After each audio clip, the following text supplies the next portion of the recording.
Let's get it. Feel me? Well, thank you for taking your time out of your day to talk to me and talk to Alavotre Magazine. I appreciate it. Can we just hop Likewise. Thank in? you. Yeah, of course. And then can we just hop in and talk about Nathaniel the Great, the name, how that came to play? Yes, absolutely. I mean, for me, my real name is Nathaniel, just to begin with. And at different phases in my career, I always changed my name based on just how I felt. I used to call myself Fly Nate at one point, and then let's just go with Nathaniel. It's pretty mature and it's straightforward. And then as things progress and I begin to get a better hold on my craft and who I am, I said, you know what? I feel more like a conqueror of music. So like Alexander the Great and other great conquerors, I said, let me label myself Nathaniel the Great. Yeah. No, I love that. That's awesome.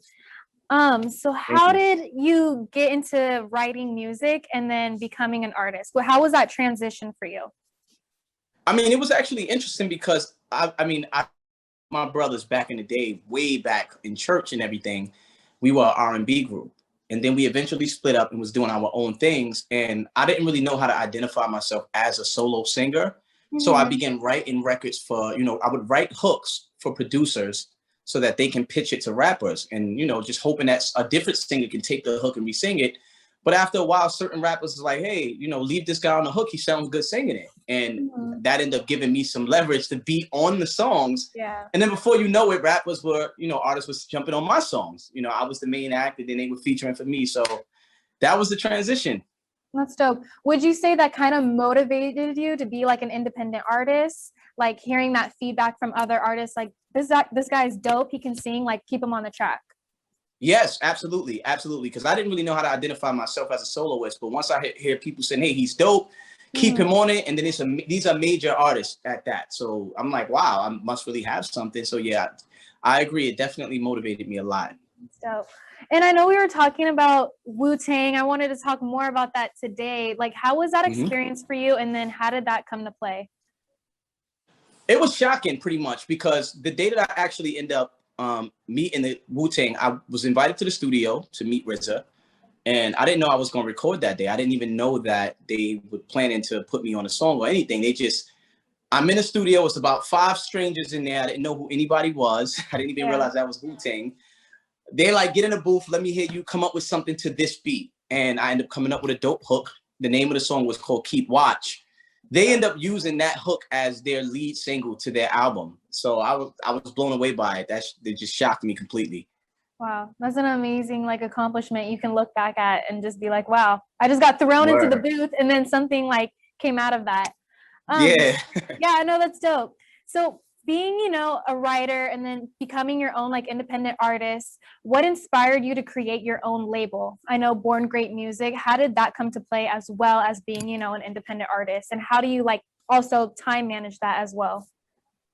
It's a good question. I mean, I think the ups and downs of being in the industry, signing to record deals and them not going the way that you want them to go, it forces you to become independent. It made me say to myself, why am I looking for a deal? Like, what is it that this label has or that this record contract is going to offer me that I'm so eager to find? And when I really did the math and looked at my experience and what I've been through after signing, I said, wait, these are things that I could obtain myself, like these resources, get promoters and get a street team and get a stylist, a publicist. These are things that I can do on my own. So that's pretty much what motivated me, because at the end of the day, you're going to get what you put in the games. Like that's what you're going to get out of it, that energy. Yeah. So I said, I'm going to put in label energy and move like a business as opposed to just an artist. And that's what made me really start to move like a label. I love that. That's dope. And also, like you said, it creates even like more opportunities for you as well. It's like you're not narrowing yourself, like staying in one box. You're your independent artist, and also, having your own label, you can reach out like different opportunities that way as well. And That's then right. also, yeah, and then also too, like kind of your upbringing, coming from Brooklyn, would you say that kind of inspires like your sound within your music? And then how was that upbringing for you?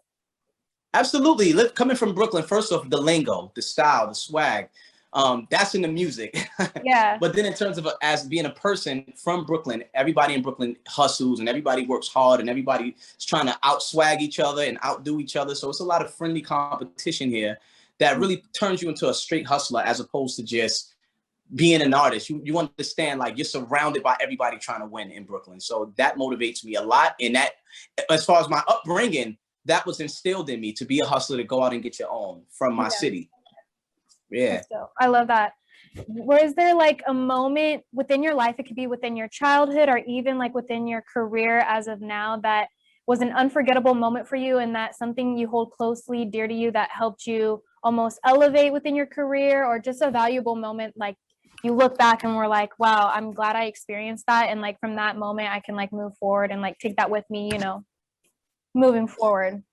Wow. Like, it I've could be had so anything. many. Yeah, it could be like an Yeah, experience you had, or I've had so many, you know, the Wu-Tang session, that was one. That was like mind blowing to me. But yeah. aside from that, hearing myself on the radio for the first time, Funk Master Flex took a single of mine and he played it and he dropped bombs on it and brought it back and just went crazy. Nathaniel, Brooklyn. He was shouting out my neighborhood for like 10 minutes. Boom, boom, boom. I walked out in the street. Yo, I just heard you on the radio. Yo, Flex going crazy about your song. It was like life-changing for me because it's so hard to get on radio. And then for me to get on radio with the biggest DJ in the world, it just changed my whole entire perspective on what's possible for me. That's amazing. And two, would you say like that's kind of like what pushed you further to like keep going and like staying consistent and like just continuing to like put out your music? Oh, absolutely. Because as an artist, all of us have ups and downs. We all have good days, bad days, days where everything, and this is as a person, days where things seem like it's moving really fast and well. Then you wake up one day and you're like, damn, like, I feel like I'm not going nowhere. It's just this roller coaster for all of us. So moments like that are the things that remind you, like, yo, listen, you may not have these accolades all the time, but you have to understand you are going forward. You know what I'm saying? You are rising. It may not be as fast as you want, and it may come in unexpected increments, but you have to realize you are going up. And those moments are definitely great reinforcements to keep going. Yeah, most definitely. And like you said, like moments when you do feel stagnant and you have those valuable, unforgettable moments, it kind of reminds you to continue to like stay consistent, and everything, you know, happens within divine timing, and things will happen for you that are meant for you. And that's right. Yeah, most definitely. And that leads me to my next question as well. Within this last year, you know, nationwide, you know, going through the pandemic, a lot of things were stagnant for many people within the entertainment industry. How did you handle that? You know, having your own like label and being an independent artist, like what is something positive you took from that? And then what was something that was also a little bit of a struggle as well that you had to manage? Well, I would start with the struggle. The hard part was the physical contact being taken away from us. As an artist, we thrive off of shows, events, walkthroughs, in-person interviews. So we thrive off of that. Yeah. Away from us, we lost a lot of access to, you know, how to make a living. But then on the positive side, we also had to now sink our teeth into the digital capabilities and really figure out how to survive in a digital world, how to do those interviews online, how to, you know, reach your fans online, how to build your online presence. So it definitely was a beneficial thing to be able to go online and master the art of reaching people without having to physically see them. So now when we get back outside, a lot of us mastered the online side, and now we can reintegrate the physical contact. So we should all be able to do a lot better as creatives. Yeah, most definitely. And then also too, I wanted to talk to you about kind of like within this last year, you know, there was a lot of things going on with like, you know, inequality and like based around, you know, a lot of racism going on within our, you know, world. How did you deal with that? And I know you having sons as well, like having those kind of conversations. And also I know you had a song that you did over Jadakiss's beat. I love that song. Oh yeah. Yeah, and you're like tag a father. I like how you that correlation within like, you know, things that are happening like relevant within the world now, and then, you know, doing that music video was so dope. How did you like have those conversations with your son, and then what inspired that song as well? Like you wanting to do that video and that concept. Well, that song is interesting because I feel like, see, my father wasn't around. So for me to raise my kids, it's an honor. And I understand how important it is to be there. So my best way to even deliver my messages or to speak from my heart is through my music. So that's why it was easy for me to make a record that way, because I speak that way to my son all the time. And that conversation, that song was a conversation that we have on a daily basis about life, about treating women with respect, treating people with respect. You know what I'm saying? Just being a gentleman. I talk to him about this on a regular. So to put it in a record, it was like, hey, it's just one of our combos. So that's just a thing, like having a son, having kids and being able to raise them, it's a really big inspiration. And to answer your question about all of the inequalities and things like that happen, I like most of us as artists, we made songs about that too. You know, I have a song called Never Been Black. That's another a song about, I was gonna bring that up too. Thing. Yeah, I was gonna bring that up too. Yeah. Yeah. So, you know, that's kind of the way we express ourselves when these things mean something to us. It's always in our music. So that I did that. I made music about these moments. Yeah, no, I love that. And it's like that song too, it spoke, because sometimes it's hard to have those conversations with your kids, or just having conversations with people in general about like inequality and like racism that's going on within our world. But the fact that you could do it through your music, and your music has so much depth to it, that's what I feel like sets you apart. And also I wanted to ask you too, when it comes to like you getting into your like creative zone, or like your creative process, like how does that come to play? Wow. Like it's ideas, random for me. Like, I know, right? Be anything. Most songs that I come up with are usually stemmed from some type of a spike of emotion. So let's say the emotion could have been an argument between me and somebody I love. And I'm like, damn, I'll make a heartbreak song. So I'll exaggerate the emotion. I'll take all of that pain and I'll turn it into like a disastrous heartbreak record. Or if I'm feeling like in love and happy in my relationship, I make like the most deepest love song. So it's always a spike in my emotion that I take that spark of inspiration and make a whole record out of it. Okay, I love that. And I wanted to ask you too, because I feel like, I don't know, when I have conversations with like a lot of artists, sometimes they feel like when it comes to like writing and like the whole music process, they feel like sometimes they have to experience things and then shut out the whole world and then continue to like stay in their zone. Can you do it? Like, does it work for you like on a day-to-day basis, or like, do you feel like based off like when you have that experience within the moment, you have to like get it on paper, like write it down how you're feeling within that moment? That's a good question, but I could hold on. Like, I know how to harbor feelings. So even if I'm over it, I could tap into that. You know, I could tap into that moment and bring it out when I need it. Bring that emotion back. Yeah, word. I can get in my bag and pull that out. Like, you know what? This happened a month ago, but let me pull this out the bag and make this record. And like, sometimes I'll get this again. Yeah, word. Yeah, sometimes I get a beat that reminds me of something too. Like sometimes I'm just listening to beats, and then a certain beat will come on, and then I'll think of a certain situation, like, oh wow, like, and then I'll start creating a record to it. Oh, okay, nice. So how did you feel hitting 100 million streams on Spotify? Like, how was that moment for you?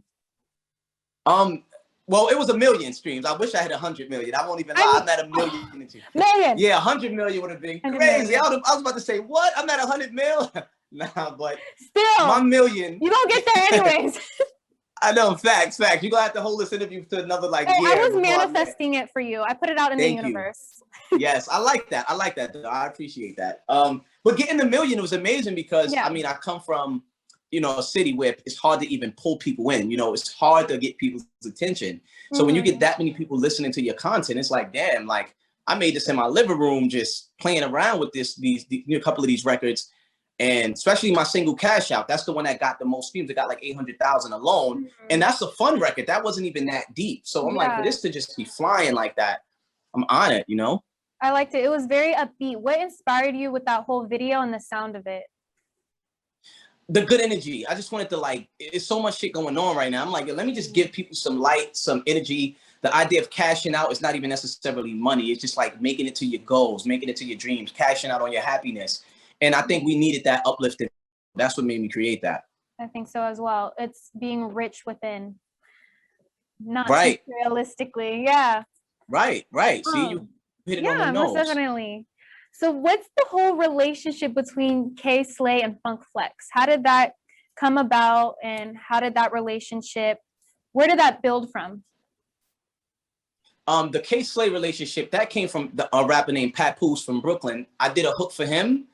He let Kay Slay hear it. Kay Slay was like, yo, get that kid in the studio. And then Kay Slay put me on a song with DJ Khaled. And he put me on songs with like Mano, Fred the Godson, rest in peace. Like so many records I did with Kay Slay. Funk Flex heard of me through DJ Absolute. Absolute brought a record up to him, and Flex was like, yo, I love it. This is fire. I'm gonna play it. And you know, that changed my life for real. That's awesome. That's amazing. And then as far as like the collab with DJ Khaled or French Montana, how did that feel, that moment when you got to collab with them? And then how did that come like to play as well? Sorry. It's all good. It's all good. The K Slade, DJ Khaled, K Slade Mm. put me on a record with Khaled, so that was just dope within itself. Yeah. And then the French Montana, I believe I did a song for DJ Absolute, and then he put French Montana, Pusha T, and I think Ace Hood. So it was us four on that record. And both of those songs like was around out at the same time. So it literally had me like, it catapulted my career. It was like everybody was like, yo, just yesterday he ain't have anything out. Yeah. And a month later, he's on songs with all these artists, you know? Mm-hmm. That's dope. Big That's moment amazing. for me. So is there any instruments you play? Yes, I play the piano. Ooh, you play the piano. Will that come to Yeah. play in your music in the future? Any songs? Yes. Yes, I yes, want yes. to hear Absolutely. some of that. Yeah. What would be like I got a song that you love to play on the piano? It could be any song. John Legend, Ordinary People. Yeah, that type of vibe.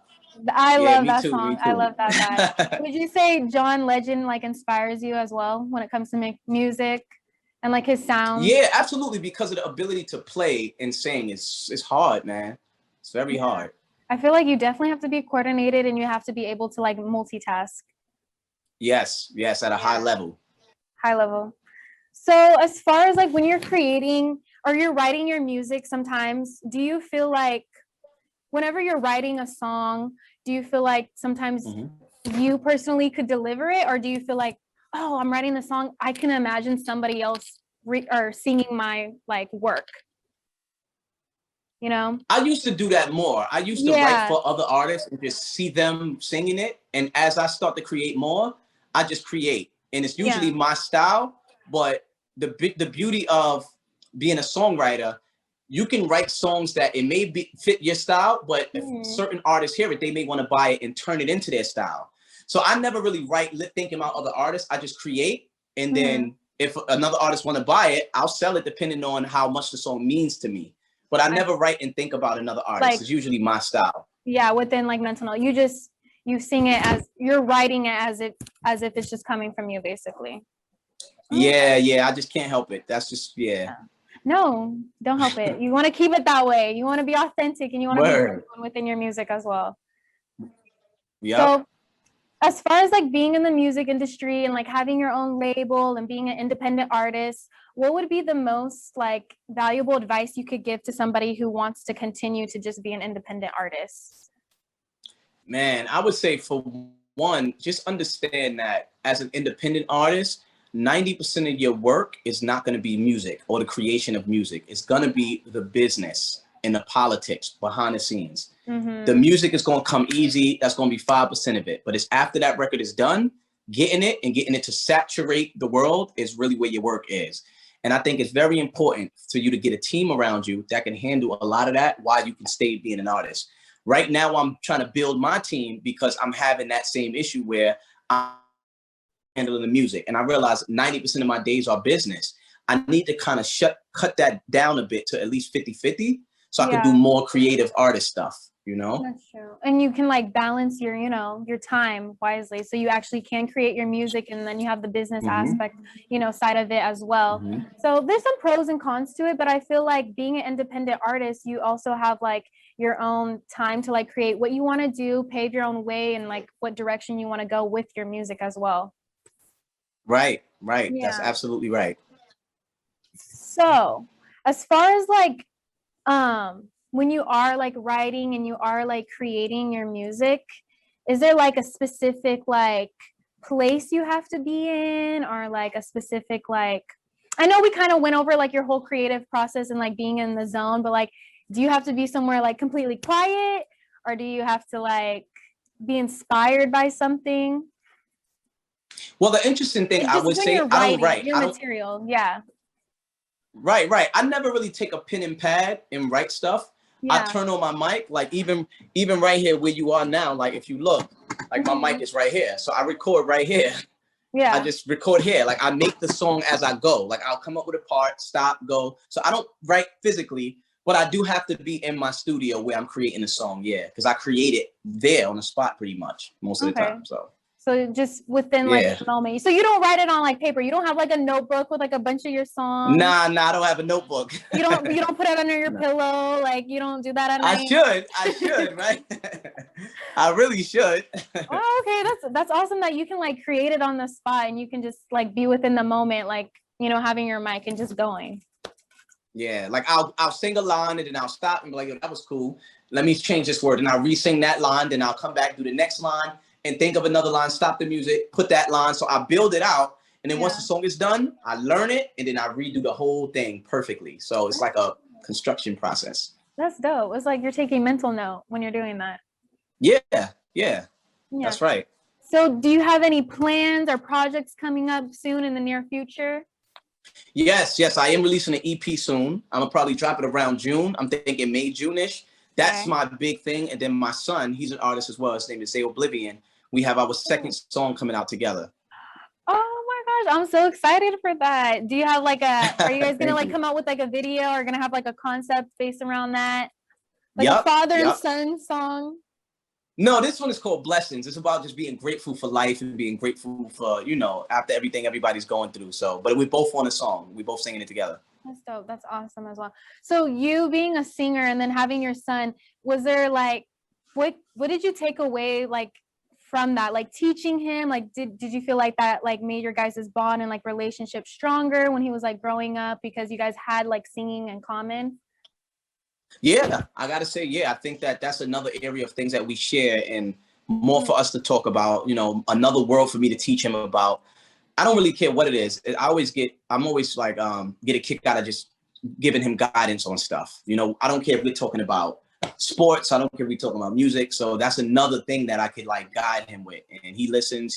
He's always curious. He's always asking questions. So, you know, it's always fun to navigate him through this. So music is definitely, and music is a passion of mine. So what better topic to be able to share with your son than something you're passionate about, you know? Yeah, most definitely. That's awesome that you guys can connect on that level and you guys have that, you know, in common. You guys can always like carry that bond throughout your guys' relationship as he gets older as well. Yeah. And I thank you.